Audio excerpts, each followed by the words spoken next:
and welcome to Break Mitsubishi. My name's Jamie and today we're going to do a walk around video on this 2011 HSV Clubsport.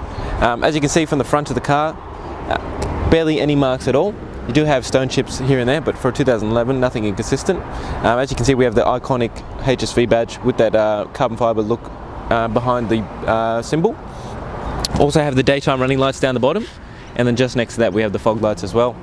As you can see, we have these little air intakes, obviously to give you a bit more cooling. Other than that, it's just a bit of a style look as well. Coming to our first wheel, as you can see, the previous owner has opted to change the factory wheels to a different style of wheel, and as you can see, very minimal wear on these wheels, even for the car being a 2011. And then as you can see behind, we've got the Brembo calipers behind with the HSV badging on them as well. Good tread left in the tyres as well. As you can see down the side, indicator is integrated into this side grille. This is a actual functioning grille as well, and then you've got the HSV badging down the bottom as well. Color-coded exterior mirrors and door handles, and then we also got genuine Holden weather shields as well. So obviously that's going to benefit you in the wet and in the heat as well.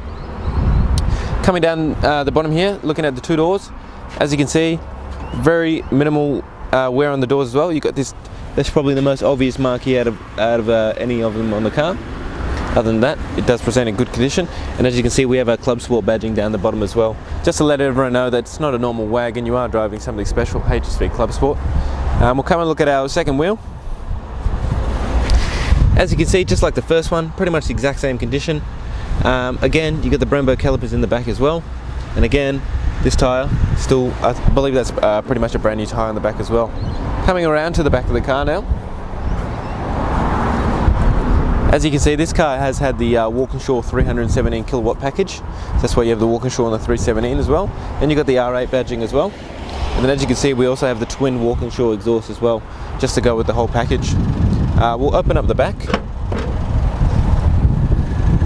As you can see, we have a genuine Holden roof racks, genuine Holden mats, genuine Holden cargo mat as well. And then if we just take a look underneath here, full-size spare alloy wheel as well. Closing that up, I will mention also that we do have a cargo blind as well. The reason for having a full-size spare wheel on these cars is because of the Brembo brakes. You cannot fit a space saver, as it will not fit on the car. Coming around to the passenger side now, again, all the wheels are pretty much in identical condition. They're in very good nick, and again, you got that red HSV Brembo brake in the back as well, and obviously brand new tyre on the back as well. Coming down the vehicle, a couple of minor scratches here and there, but again, for 2011, nothing inconsistent for the age of the vehicle. Genuine weather shield on the passenger side as well. And then if we stop at our fourth and final wheel, again, as you can see, even this wheel being the one that you park right next to the curb, very minimal wear on that wheel as well. And again, good tread on those tyres as well. So what we'll do now, guys, is we'll pop the bonnet and take a look at the heart of this car, the V8 engine. Guys, taking a look underneath the bonnet now, what we have here is the iconic 6.2 LS3 V8 engine. This engine produces 317 kilowatts, as you saw on the back of the badge of the car. It also produces 550 Newton-meters of torque. We have a 6-speed sports automatic gearbox in this car. It also has a 73-litre fuel capacity tank. You can only run this car on 98, as it is a performance engine, and you can average around 13.9 litres every 100 k's with this car, which is going to give you a fuel maximum distance of 709, which is actually not too bad for an engine of this calibre. Alright guys, take a look inside the Clubsport now. We'll start off with the steering wheel. As you can see, nice leather wrapped steering wheel with a nice sporty look to it as well. On the right hand side of the steering wheel, we have a button to turn up the volume for the stereo, EDI button, which we'll get a bit into later, a navigation button, audio, tripometer, and then button to flick through the stations. To the right here, as you can see, we have auto headlights, so you can just leave the headlights on auto and it'll do the rest of the work for you. Cruise control on the right hand stalk, as our indicators are as well. And on the left hand stalk we have our windscreen wipers as well. Just moving up here, as you can see, we've got 3 gauges, this being a HSV, a little bit special than your normal Commodore. You've got the voltage meter for your battery, you've got the oil temperature and also your oil pressure, which you would want to know for a car of this calibre.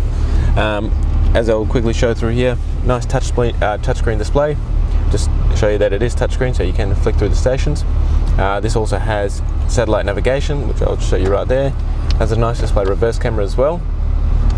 And then you got not YouTube, sorry, you got USB, Bluetooth, and AUX as well. I will also show you the EDI as I mentioned before. So this is my favorite bit of the EDI. You can actually, it's like having another dash, but in the middle of the screen. Rev the car, RPMs move up. It shows you your acceleration as well. If you are braking, it shows you how much you're braking as well. And then when you're in the gears, it will show you which gear you're in and when you should shift if you put it into the triptonic. So if you see here, if that's shifting economy, shifting performance, and then shifting track, you can see the bar actually moves higher and higher to show you when you should shift higher in the RPM. It will show you that. And then there's some other nifty features through there as well. So you can flick through all the way through. And this only comes in the HSVs as well. But going back to the back into the center here, as you can see, we have the iconic Clubsport badging R8 in that aluminium plaque as well. And then you have your dual zone climate control. So if you just take a look up here, temperature 26 for the passenger, 21 for me. So we can have different temperatures, but we will leave that on low as it is a bit warm outside today. Just behind that, we have a traction control button. Obviously in a car like this, you might want to turn the traction control off. And then we have our 6-speed automatic gearbox. All our power mirror controls and our power window controls are all in the center console as well. And then you also have your central locking button as well. Manual handbrake that fits nicely into the dash once it's down.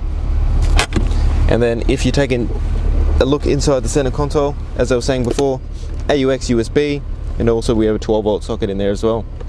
I'll just get the camera person just to pan around the interior in the car, just show you the condition of the car. For 2011, this car does present in really good condition. You can also see that we have the Clubsport badging in the seats as well. Other than that, what we'll do now is we'll jump outside the vehicle and we'll wrap up the video. Alright guys, thanks for taking the time out of your day to watch the video on the 2011 HSV Clubsport. As you can see, it does represent very good value for the condition of the car, being a 2011. So please give us a call on 9907 0555 if you have any inquiries or you'd like to book a test drive.